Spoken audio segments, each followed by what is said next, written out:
off that exhausting hamster wheel and into balanced living with Dr. Marissa. Promise you joy in the mystery.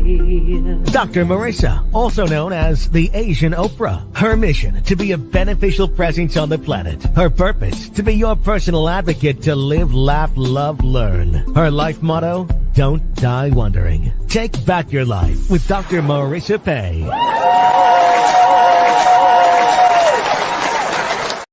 And welcome. You're tuned in to Take My Advice. I'm not using it. Get Balanced with Dr. Marissa, the morning show here on KCAA, NBC News, CNBC News, NBC Sports radio station, AM 1050, FM 106.5, the station that leaves no listener behind, home to the Asian Oprah, number one talk in the IE. Thank you very much. And it's a show about hope and happiness. So there's no gossip, no scandal, no K-words, no Kanye talk, formerly or now. Instead, I want you to focus on your own reality show and how you can be happy 88% of the time. So I have topics and guests to that end. Before I forget, today is Election Day. Please, please, please use your right, our privilege as a democratic country to vote. Instead of complaining, just use your vote. If you don't vote, I will not allow you to complain anymore. So before I forget to say that, I definitely wanted to give you that. Today, I am so excited to have some guests who are live in studio. One is coming, he's streaming from Thailand, and Ian, I think, is streaming from also Thailand? Owen, yes, I'm also in Bangkok. Owen, I'm sorry. It's Irish. You're Don't also worry in about Bangkok, and Tom, Yeah. when he gets here, will be in Bangkok. Those of you who saw the promo, and remember that I did my hashtag Dr. Marissa reporting live from the Newport Beach Film Festival. Know that I saw a spectacular film. Normally, I don't have time to actually go to the films outside of the duties that I do for my Chinese Spotlight film that I'm a sponsor of for the last 11 years. But this year, at one of the parties, I was hooked in by this good-looking man here, as well as his director, who's not bad to look at either. And so I moved my schedule around to see a film that was just phenomenal. And you're going to see the trailer for it. It's called The Kiss of the Con Queen. When Tom gets here, I'm going to give a formal introduction for both of them. But please welcome to my studio, Eoin O'Brien, actor, writer, producer, and director.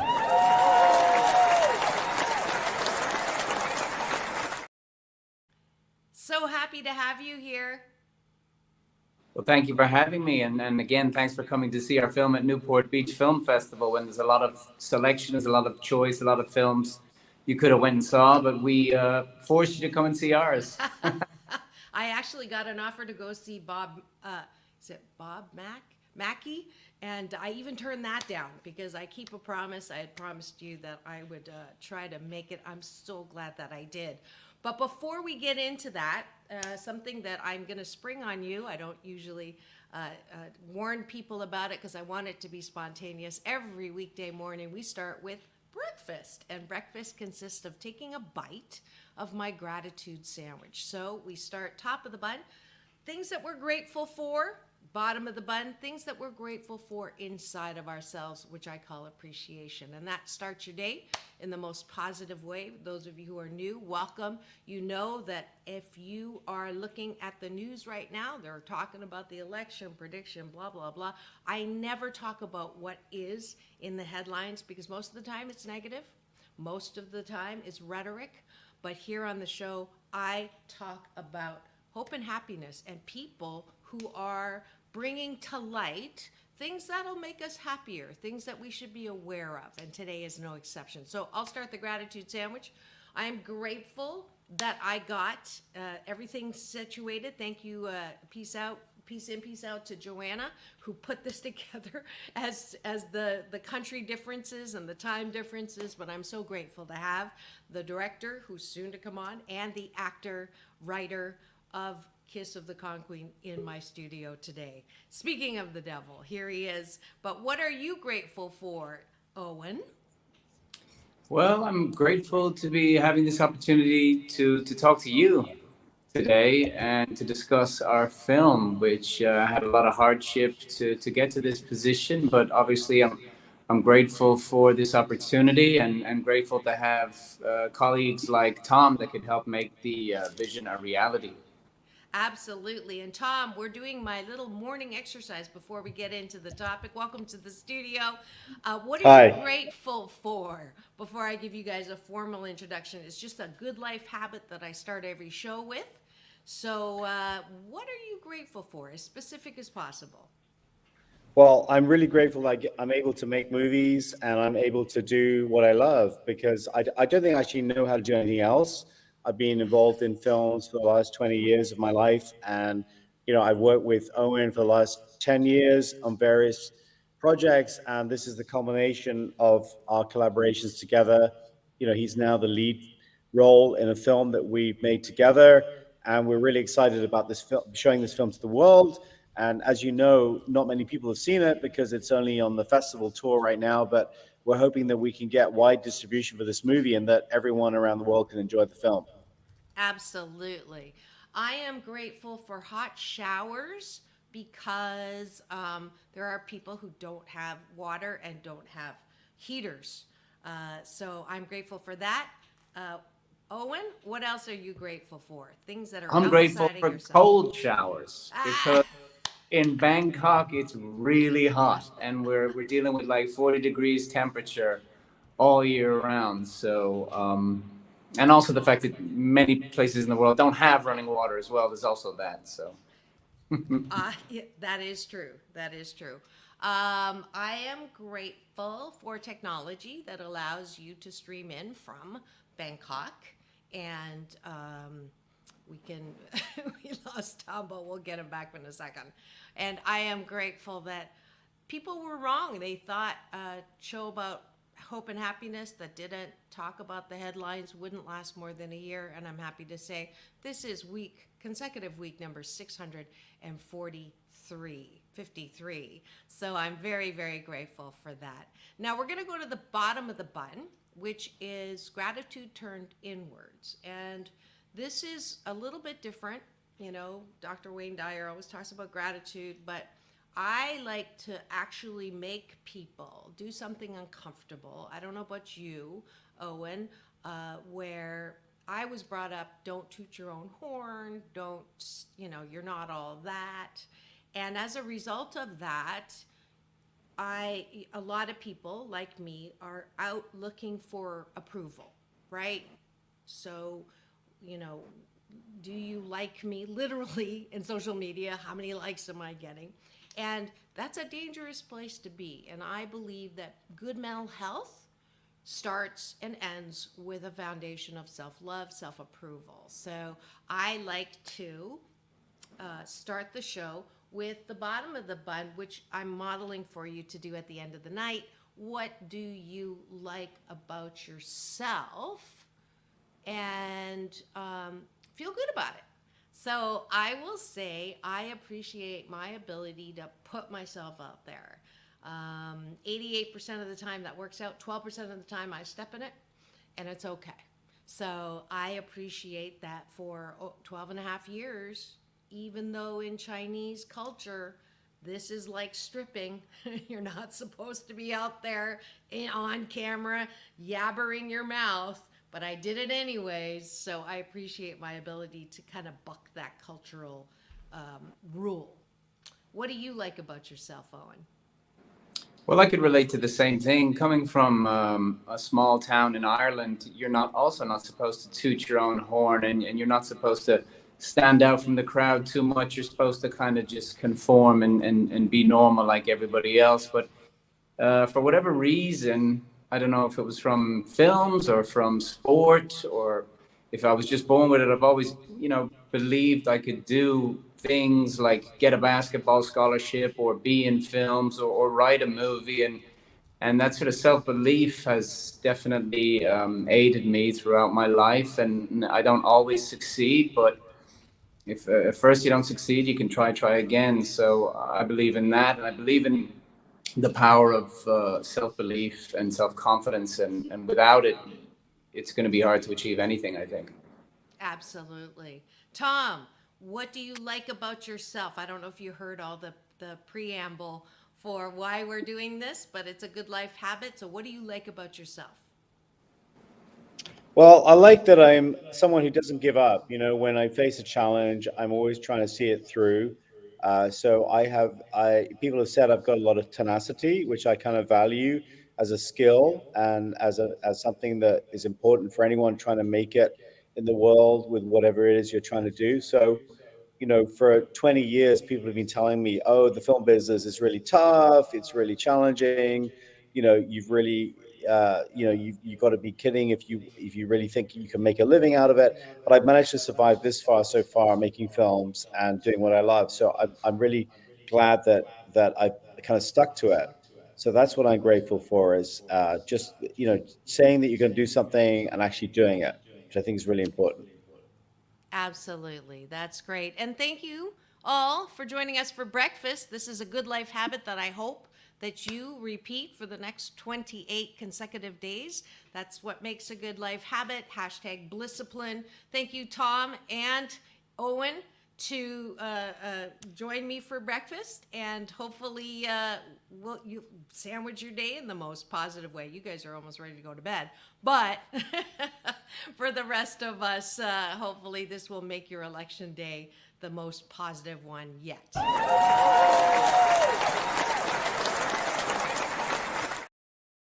And now we're going to move into the topic of the day, which is to get to know these two good-looking guys in my studio today. If you've just tuned in, this is Take My Advice, I'm Not Using It, Get Balanced with Dr. Marissa, the morning show here on KCAA, NBC News Radio, home to the Asian Oprah, AM 1050, FM 106.5, streaming everywhere, iHeartRadio, Spotify, and of course my YouTube TV channel, which houses all 1,262 of my shows, but who's counting? And today I'm so delighted to have the I would say founders or the creators of a movie that I saw at the Newport Beach Film Festival. I was so impressed that I invited them to the studio. We're looking for distributors. So if you know anyone, have them tune in right now or later, and you can enjoy the background and the foreground of this really good film. Let's introduce my two gentlemen. Eoin O'Brien is an Irish actor, writer, filmmaker based in Bangkok. He's worked steadily on the international film and television platform for over 12 years, amassing over 50 credits on IMDb.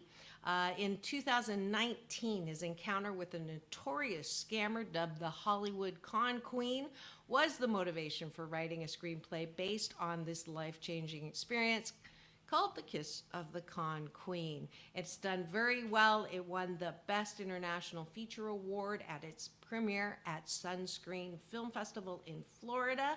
And it also has been showcasing and where I found them at the Newport Beach Film Festival. Let's see. Tom Waller is you guys were supposed to give me a 3-sentence, so I'm trying to skip and get to the important parts, but he's a director, screenwriter, producer for 20 years. He founded the production company DeWarren Pictures. He's done a plethora of films. He's been on the award film circuit. He's been selected by Cannes Film Festival as well. Elephant Adventure, Ninja 2, Last Executioner. So just lots of different things. I guess this one, you were the line producer for the Jason Statham, Jessica Alba, Tommy Lee Jones, and Michelle Yeoh. Oh, good. So you have a connection because I'm writing a screenplay that I've cast her in, and that film was The Mechanic Resurrection in 2020. Actually, Owen was also in that film as well, Marissa. Oh, really? That's so cool. So that's actually one of the films that I worked with early on with Owen was Mechanic, and I think he was like mercenary number 1 on the call sheet, which is like number 49. And now, would you believe he's number 1 on the call sheet because he's the lead role in our film Kiss the Conqueen. So it just goes to show that if you persevere, good things will come to you. Well, exactly, which is proof of what he liked about himself. So keep that up, Owen. That's amazing, amazing. So that is the formal introduction. Please welcome to my studio, Eoin O'Brien and Tom Waller.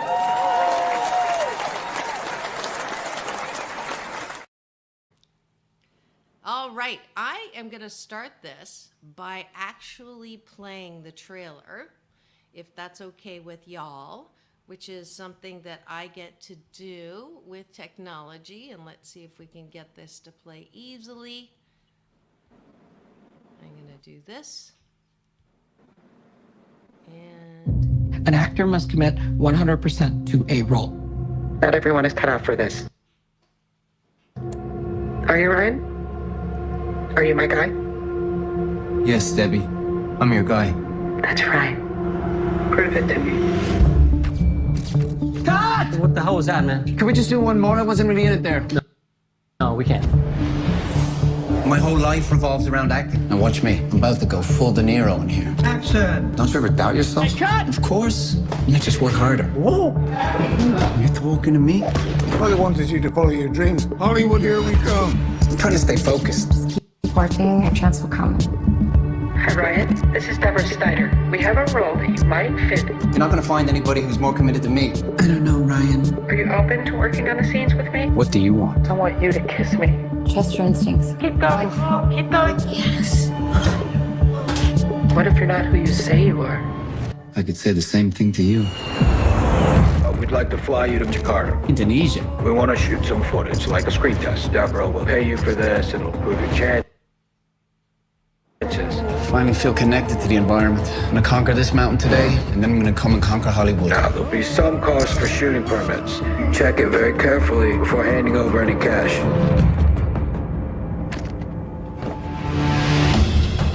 We have a small setback. Those guys are ripping you off. They're totally incompetent. There's a lot of corruption in Indonesia. Why are you paying for permits? They should pay for that. How much do you need?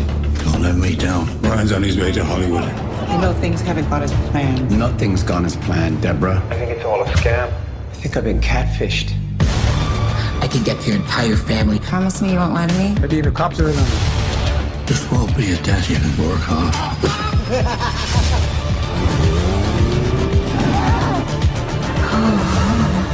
You can't stop me. Come on now. Give me a kiss.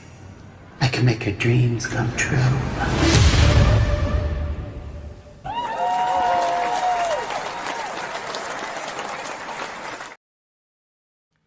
wow. This takes me back to when I was in studio. That was the fact that it was true. Now, I know that you said it's a compilation of things that happened, not just to you, but a combination of everyone. The one thing that I definitely came out of that was you have to Google before you get involved in anything, because it was there, but you know, I'm guessing you were caught up in the excitement of, here was this, too good to be kind of true scenario where, you did look up the name of the director who was going to make all your dreams come true. When you watch this, how do you feel? Well, I feel it's a pretty kick-ass trailer, so I feel kind of proud about the movie. Okay, hold on. I'm under FCC rules, so I'm going to have to edit out that A. So just warning you for the rest of the interview. A trailer, okay. But yeah, obviously there's always a certain amount of cringe involved with certain parts of the film and certain parts of the plot, and reliving those moments again, and just realizing how caught up in the moment I really was, and how bamboozled I was by the lure of the dream. Yeah.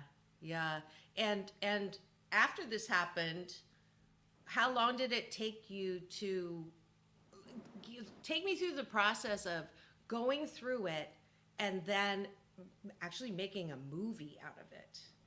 Yeah.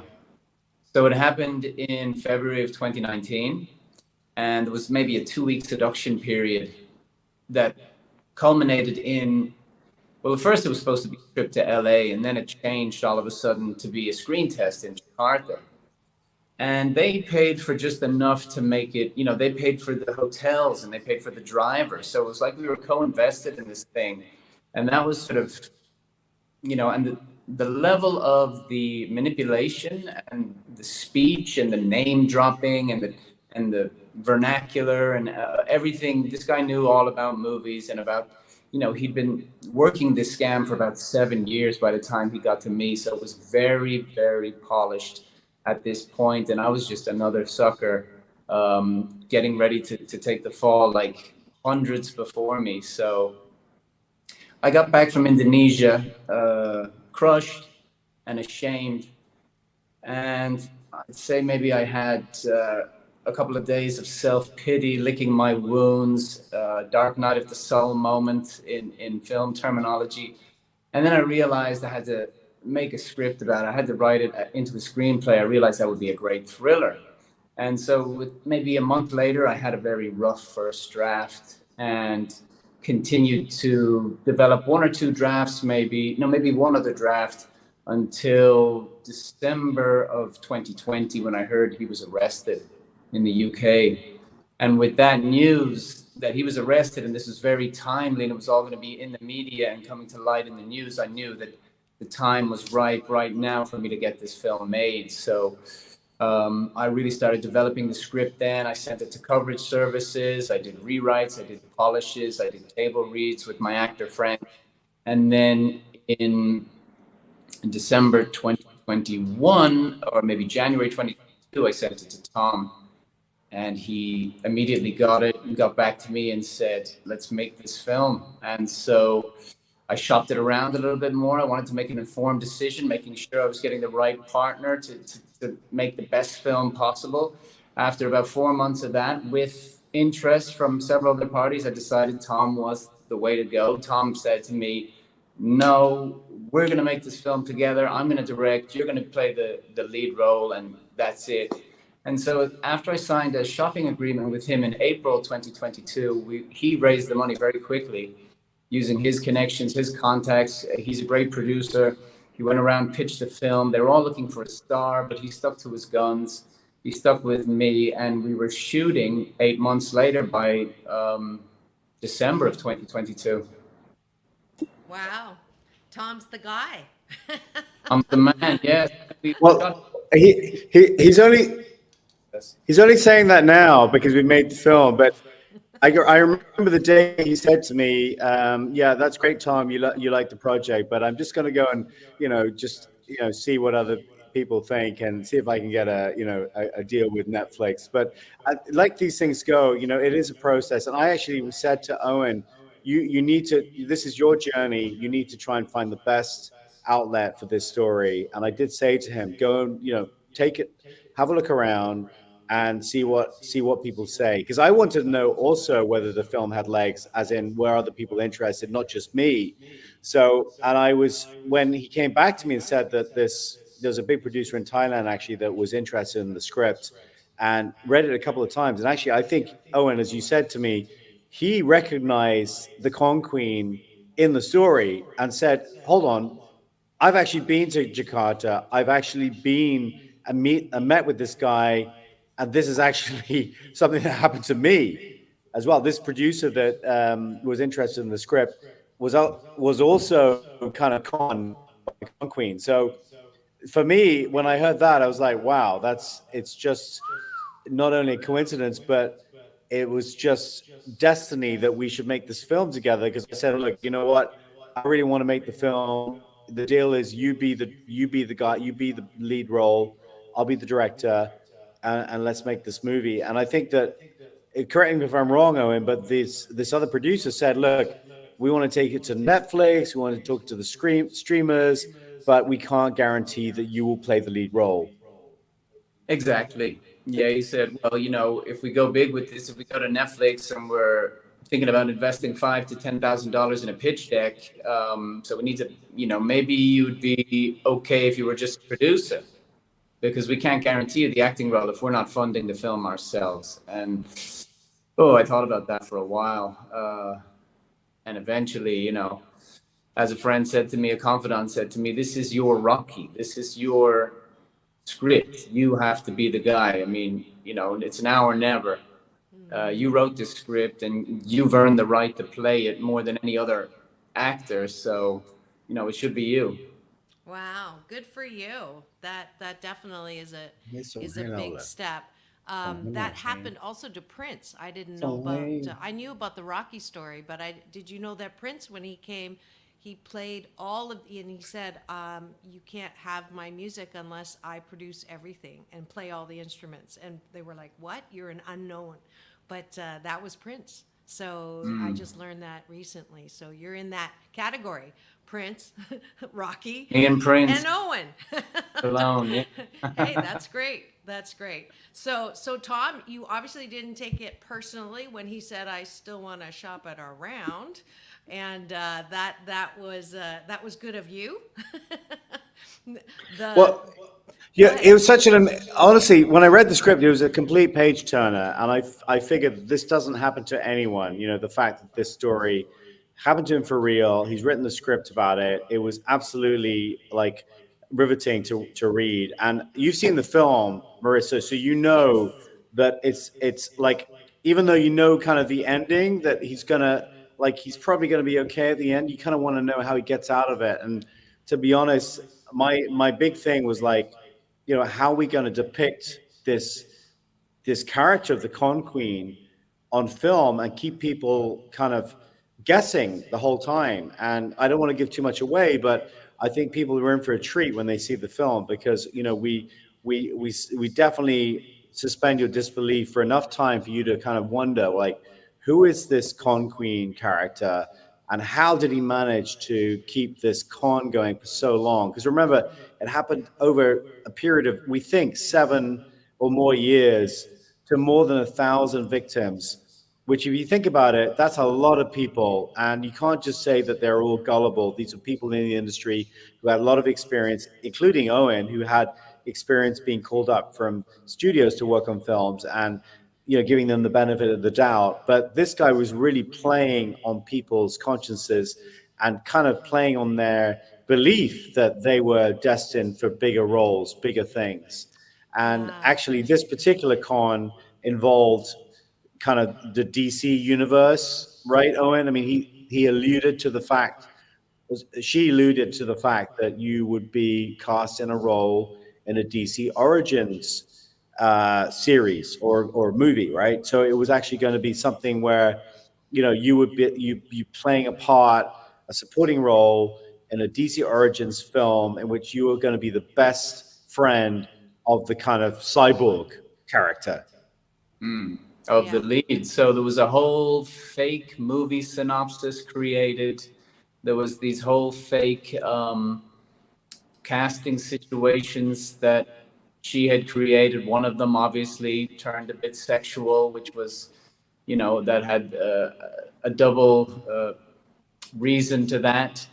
And it was just really, when I watched it on Dateline or one of the documentary shows, I saw that there was a guy in Hawaii, and his story was exactly the same as what happened to mine. So we think, the scam would make various iterations throughout its lifespan, and depending on who he was victimizing, whether it was a makeup artist or a stunt choreographer or a photographer or a director or an actor, the scam evolved over the course of the 7 to 10 years that he was doing it.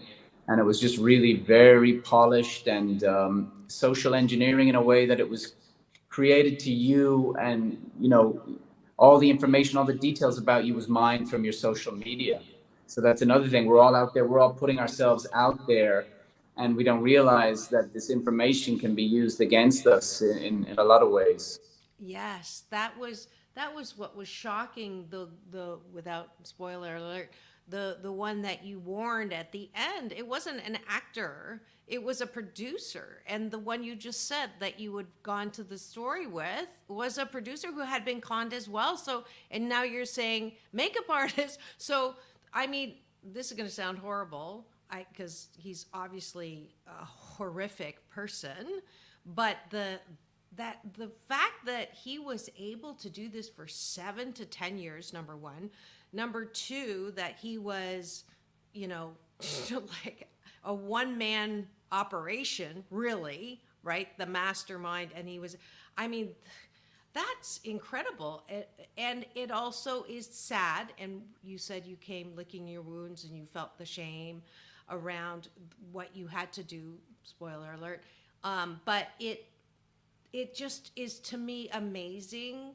And I think the lesson you're pointing out, be careful what you put out there, because it can be used against you. To make sure your dreams aren't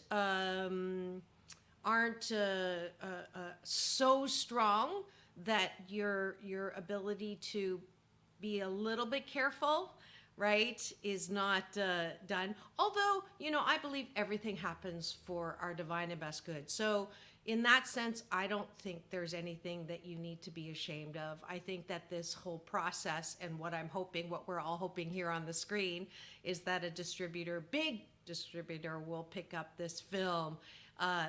You know, it's like funny how something that horrible, which is my whole brand, is that pain in life is mandatory, but suffering is optional. And the sooner you can go through the pain and come out the other side with some power, the better. And so I can't think of a better film example of the message that I tout all the time. And I'm so glad that you're here sharing that. We have to take a quick break. I do see a comment right now, but we'll take a quick break for news, weather, and traffic here on KCAA, NBC News Radio, home to the Asian Opera. Don't go away. We'll be right back with more from Kiss of the Con Queen, director, actor, and writer of this great film. Don't go away. Chuck Woolery used to say, be back in 2 and 2. Dr. Marissa says, peace in, peace out. We'll be right back. Don't go away.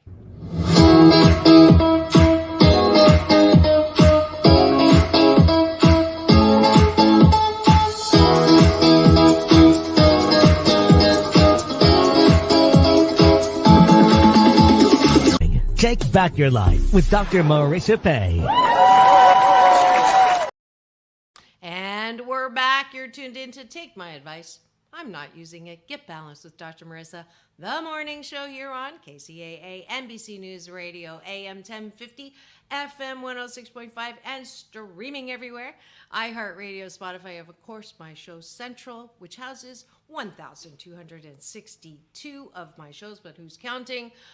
Free subscribe there. You'll get an alert every weekday morning for more hope and happiness. You'll also get access to my red carpet playlist with interviews with people like Halle Berry, John Travolta, Quincy Jones, The Temptations, and today, my interview with the director, writer, actor of The Kiss of the Con Queen, which, thanks to our, we've got a cashew gallery going here. Joanna Estrada was instrumental in making sure that, one, I got to the film, and two, that they made it into my studio today. Joanna, so happy you guys made this film. Very important to share your story to help other artists be aware of all of the scams out there. It's powerful and inspiring to see how you persevered and kept creating. I joke around. She not only filmed our red carpet interview, she's your U.S.-based promoter and publicist. So when it makes big, she's on the payroll, and me too. So we're just telling you that now. But seriously, so by happy. the way, we want to thank you for this opportunity, Dr. Marissa. It's really great to be able to come on the air and talk to you about this film that we've made. You know, we came to Newport Beach not knowing what people would think about the movie, and we're so glad when you came out of the movie and told us your reaction to it, that you enjoyed it and you wanted to have us on your show. We're really, really grateful, and especially today, because I guess today a lot of Americans are going to the polls, and maybe there's a con going on right now. I don't know whether which way everyone is sitting. I'm not political, but I just know that this is a big day for every American. So, we're just grateful to be on the air with you today. Absolutely. And I did the please vote at the top of the show. And we did have in the green room a little discussion, Owen and I. And just know that I do have a no politics, no religion on this show, not because I don't have an opinion and not because I don't want to use this platform, but my main brand is hope and happiness. And what I'm hoping, if you didn't hear the show on Monday, Mental Health Matters Mondays, that it's so important for us in this country to get back to the place where we can agree to disagree. Because at the rate we're going, we're going to be a country that heads towards, if I don't agree with you, I'm going to kill you. And I would be just bereft if I didn't address that, put that moose on the table. That's my Canadian version of talking about the elephant in the room. So we need to get to the place, just vote, quit arguing, just vote. And then whatever the outcome is, that's our system. It's democratic. Leave it alone, and then let's go from there. If you want to move away, move away. But those of us who are staying, this is a great country. Always has been a great country. All right, even though both of you don't live here, but you live in great countries too. And it's kind of cool that you both live in an Asian country. I'm an Asian that lives in a predominantly non-Asian country. and diversity is phenomenal. I love diversity. I love the fact that you're both over there doing your stuff and capturing this very, very timely topic. And so I'll do the commercial. What is exactly that you're looking for right now? So you've made the movie, and I made a feature, my first feature. My short film actually got a laurel. During COVID, I became a filmmaker, which, who knew? But all my motivational speaking gigs went down, and I found out that I really loved filmmaking. But my feature, I screwed up. I put it on YouTube not knowing that would take me right out of the film circuit ability to show. So I learned the hard way. Otherwise, they told me that I could have gone to the Newport Beach Film Festival, but oh well. But what is it that you're looking for? So you've produced it. It was shown. It's being shown in film festivals. But what are you looking for right now so we can make this a very valuable a treatise? Tom. Well, I think I'll just start by saying the main thing why we do these film festivals is to create a buzz and to also generate reviews for the film. Now, we got reviewed by a site called Film Threat in Newport Beach, gave us a very high rating. So I think we got 8 out of 10 from Film Threat, which is great.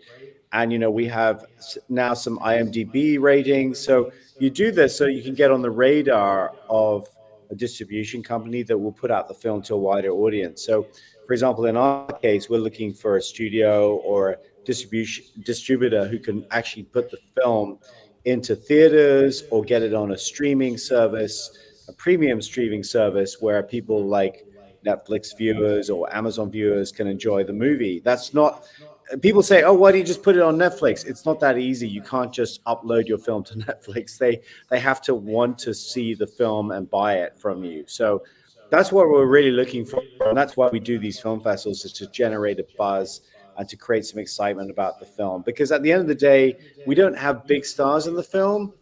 We have, for example, we have some known actors in Ireland, like Patrick Bergin, who was in a film called Sleeping with the Enemy years ago. And we also have this actor, Ravi Patel, who appears in the movie. But actually, we don't have big stars. So we can't sell the film on its names. But we can sell the film on the fact that this was based on a true story, that if you read about the story, and by the way, it's a wild story if you Google it and find out about the Hollywood con queen, there is merit in the fact that we've taken this from Owen's real life adventures in Indonesia. And the film is very much international. It was shot in 5 countries. involves 6 different companies involved in making the film, and we shot all over the place, from Nashville to Jakarta, Indonesia, Thailand, and Dublin, Ireland, and even Tokyo.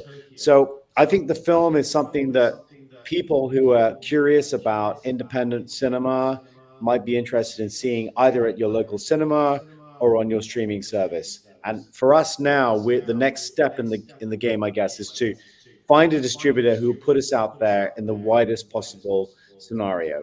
So that's really what we're asking for. By the way, that's a tough ask because there are a lot of independent films out there, a lot of really well-made films, but it's a crowded marketplace, and you just have to find something to get above the noise. And that's what we're doing right now on our journey, is going from strength to strength. We've actually managed to get into a bunch of festivals.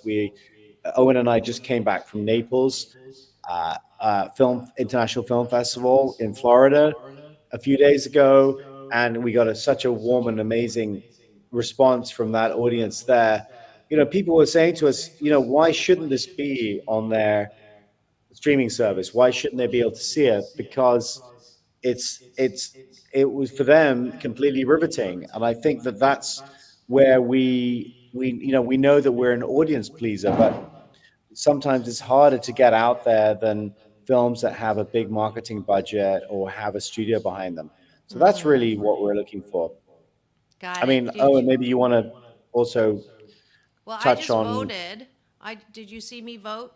Yes. So that's one thing we can do.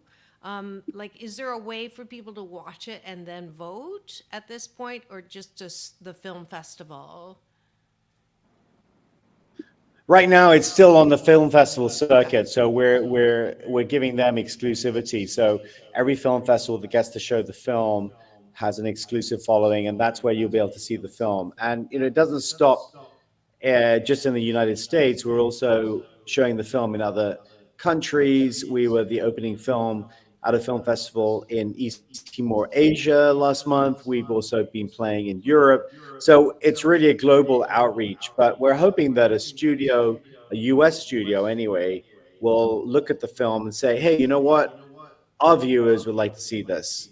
So maybe it'll end up on one of the streaming platforms in the US. And that's really our hope and our plan, is to get it on one of the streaming giants. And that's let's face it, that's where most people watch their, that's where they go for their entertainment. Yeah, that is definitely, thanks to COVID, it's become, just that's what you do.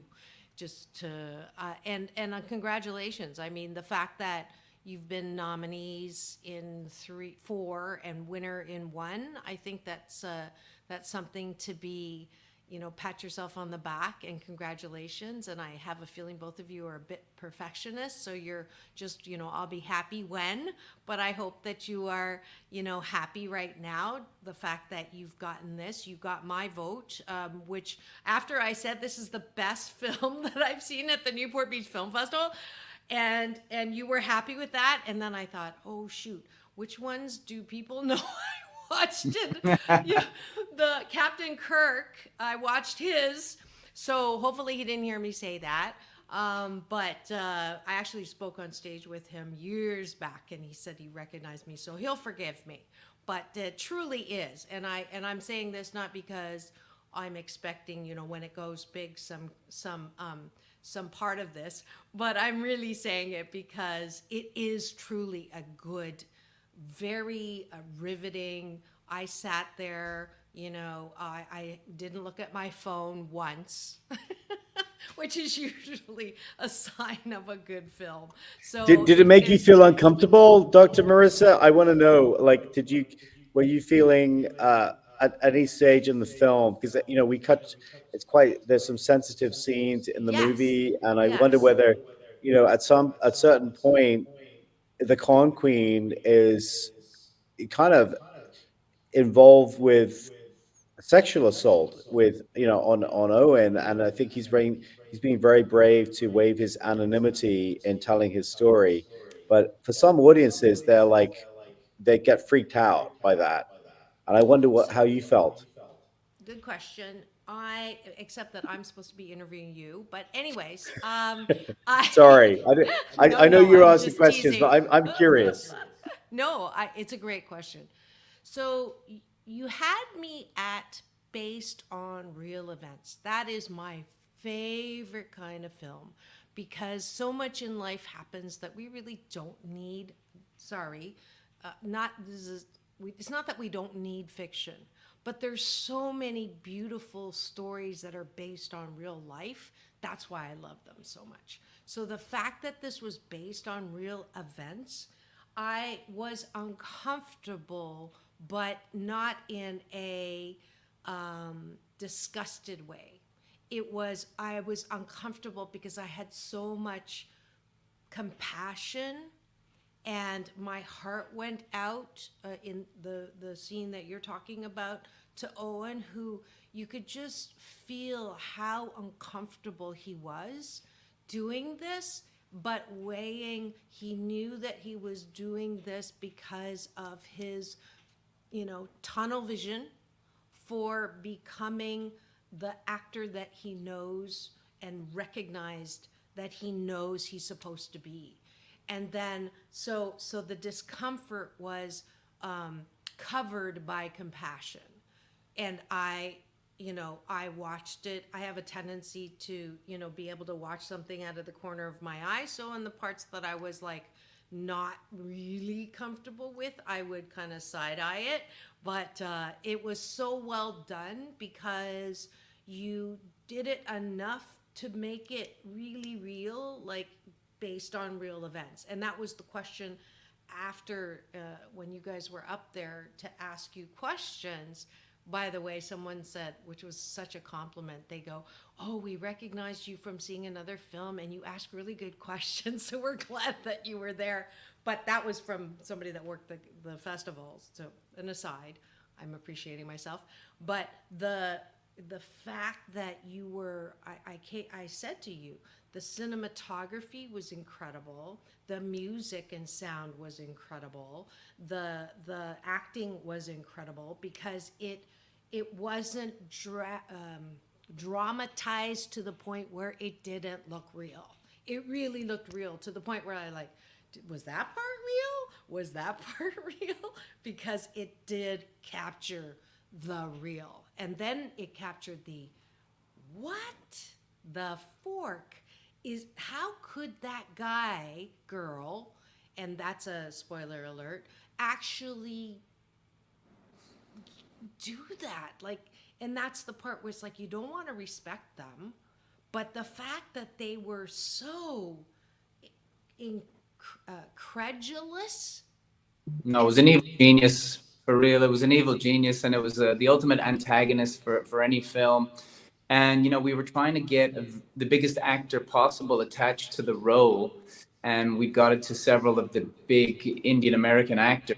But it was actually Ravi Patel who read the script and immediately loved the role. He called it a Joker role, and only for the fact that he loved the role so much, and he connected with the script immediately, that we wouldn't have got somebody of his caliber. And getting Ravi Patel in the film was so critical because it's a make or break role with this film, having a great conqueen, and we really couldn't have asked for a better conqueen because he brought this comedic sort of dark comedic twist to it that I hadn't envisioned. I envisioned just more of a Hannibal Lecter type, but Ravi really brought this sort of real sort of dark comic aspect to it that really enhanced the film, and we're delighted with his performance in the film. So Yeah, he was brilliant. As much as you hate, the more you hate someone, they're a great actor. That's what I was told early on. So I hated her.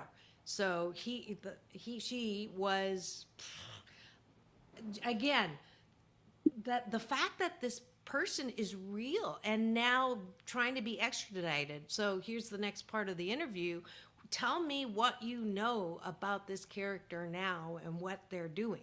Because one question I had was, before you went live and said, "This happened to me, and this is happening everywhere, please be warned," and then people started contacting you and the other people that went live on this, Had the FBI already been alerted? Were they following him, her? The timeline, I guess, is what I'm curious about. Yeah, yeah. From my point of view, one of my friends was involved in he was in one of my previous films, and it was listed on IMDb, and he was contacted by the Con Queen to be in some fake project. And when he let me know that this was going on, then I had a heads up, and I didn't realize that Owen was involved in this, had been involved in this at all. But it was kind of going around, especially in Southeast Asia. There were lots of people who were being targeted on IMDb. They were maybe playing not the main role in a film, but they were playing supporting roles. And he really targeted those people to lure them to Indonesia for a film project that didn't exist. And to be honest, when my DP, when I mean DP, director of photography, the cameraman on the film, when he told me that he was involved in a project in Indonesia, kind of at that point, I was like, well, hold on a minute. Do you know this is real? He goes, no, no, no. I think it's a scam because, they were forcing him to do certain things he didn't want to do. And he was just like, okay, you know what? I'm not going to go. Like, he booked the ticket and he didn't go. But for every person that booked a ticket didn't go, there's also someone who took the bait and got on a plane, as did Owen.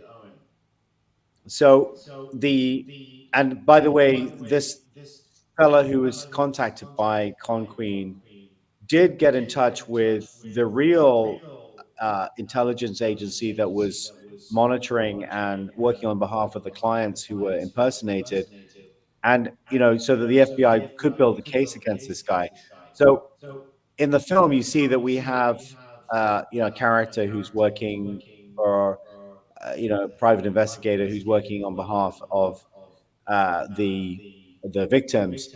And that is exactly what happened. In fact, one of the co-stars in the film, who's a UFC fighter, Mike Swick, he was one of the first people to come up with the passport of the alleged perpetrator of these crimes. And his name was Haga bin Tahil Rahmani, as it turns out. And he's the suspect who's now in custody in the UK, fighting extradition charges because they want to bring him to California and try him in the USA. But I know for a fact that he does not want to go to a US prison. He's much happier in a UK prison at the moment, and he does not want to be extradited. So one of the things we're following is the true live story of the Con Queen and how that's unfolding. And it would be amazing if, for example, that story develops, and if it expands beyond what we know, then it's a possibility that, when the film is ripe for distribution, that people will have an innate awareness of this story because of the Con Queen's own journey and his trial and legal process. Yeah, we're really in a unique situation right now as our fictional story is going out across festivals around the world. The real story is actually still unfolding, where it's not something that happened 5, 10, 15 years ago. It's happening right now, and in some cases we're ahead of the story right now because he hasn't been extradited yet. Whereas if this was a show trial in the US right now, I'm sure we would be a lot quicker to have distribution just because of the name recognition of the Hollywood Con Queen. But when I came back from Indonesia in 2019, I'm sure the investigation was already underway, initiated by powerful Hollywood executives who were being impersonated, their identities were being stolen. And in combination with the UK police, they tracked him down to Manchester and arrested him in 2020. And so it's still unfolding right now. And the sooner that can unfold into the US, into the media, the better for us, because, that would be great. It's first of all, it's such a crazy story, right? It's a story to be told, but it's also a cautionary tale for people, young and old, to do their due diligence, to not trust anybody online, and just a story about ambition. And if you don't quit, something good will happen. And, you can always turn a negative into a positive. Yeah, for sure. Blind ambition takes a whole new, it's blind and poor. It takes the money and your pride and your innocence. Yeah, for sure. We're butting up against the end of the show. That is a good thing for you to finish on, is what lessons can people take from this film, from this, what happened? So, we made the pitch for distributors. I want to make the pitch for anyone who is in the bright lights of hopeful Hollywood, all these things that, the dreams, what can we learn from what you went through? Not that, again, everything happens for a reason, and you've definitely come out of this with, you've learned, and you've not only learned, and by the way, I want to give both of you an award, because I give it not to everyone, to people who take something that is dark and actually turns and puts a spotlight onto something so that it helps other people. So for that, I give both of you Dr. Marissa's Beneficial Presence on the Planet Award.